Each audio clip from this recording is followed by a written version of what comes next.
kasih Yesus Tuhan, Engkau baik.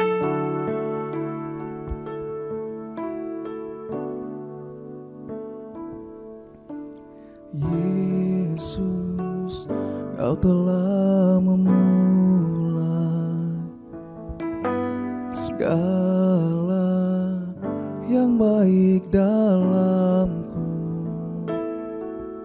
Engkau menjadikanku serupa gambaran-Mu dan berharga di mata-Mu. Yesus, Kau telah memulai karya yang mulia dalamku.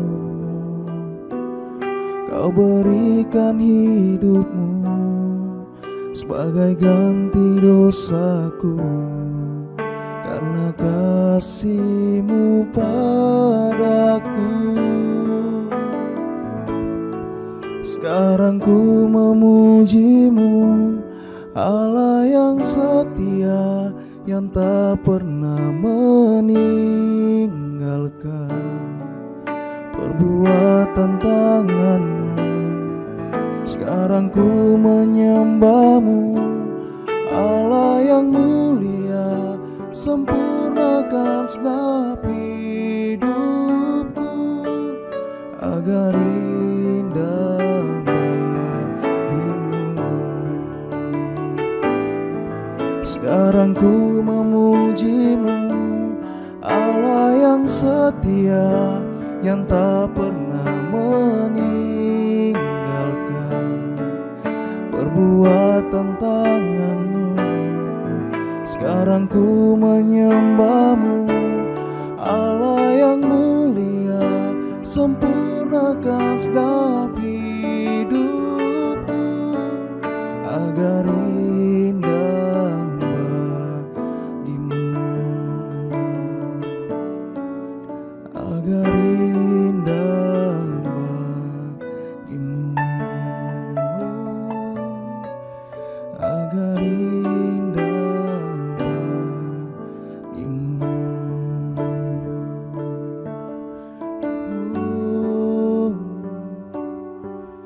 Kami bersyukur padamu Tuhan, Engkau baik, Kau yang layak terima segala pujian Tuhan.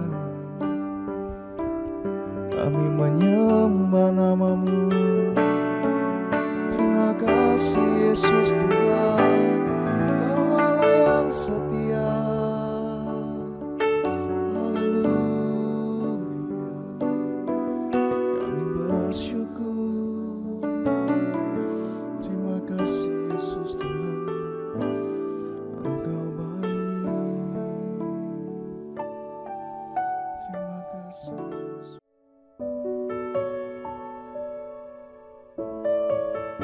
Salam saudara-saudara yang dikasihi oleh Tuhan Yesus. Saat ini kebenaran firman Tuhan berbicara tentang hidup dalam kasih. Matius 7 ayat 3 dan 4 berkata, "Mengapakah engkau melihat selumbar di mata saudaramu, sedangkan balok di dalam matamu tidak engkau ketahui? Bagaimanakah engkau dapat berkata kepada saudaramu, biarlah aku mengeluarkan selumbar itu dari matamu, padahal ada balok di dalam matamu?" Nah, saudara-saudara yang dikasihi oleh Tuhan Yesus, suatu saat ada seorang pemuda pergi ke gereja. Pada saat ibadah dimulai, ia lupa mematikan handphonenya. Kemudian saat berdering di gereja secara tiba-tiba, sewaktu pendeta sedang berkhotbah, pendeta lalu menegurnya, memarahinya, termasuk para jemaat yang ada saat itu, menegurnya karena dia sudah mengganggu keheningan jalannya ibadah. Pada saat pulang dari gereja, pemuda itu dikeluai oleh ibunya karena keteledorannya sepanjang jalan pulang menuju ke rumahnya. Beberapa orang tampak melihat dia dengan menganggap remeh dan menganggap menghakiminya karena keteledorannya tersebut. Nah, tahukah saudara-saudara, sejak saat itu pemuda ini tidak lagi mau melangkahkan kakinya menuju ke gereja tersebut. Dan dia mengambil keputusan. Malam itu ia pergi ke bar. Kemudian masih merasa tergoncang. Kemudian suatu saat selagi minum, dia menumpahkan segelas anggur di mejanya. Pelayan bar datang menghampirinya, bahkan meminta maaf dan memberikannya lap untuk membersihkan pakaiannya yang kena minuman tersebut. Kemudian petugas kebersihan itu mengepel lantai yang terkena dengan minuman tersebut. Bahkan seorang manajer bar itu datang menghampirinya dan memberikan minuman pengganti. Ia juga memberikannya pelukan serta berkata, "Jangan khawatir, itu hal yang biasa."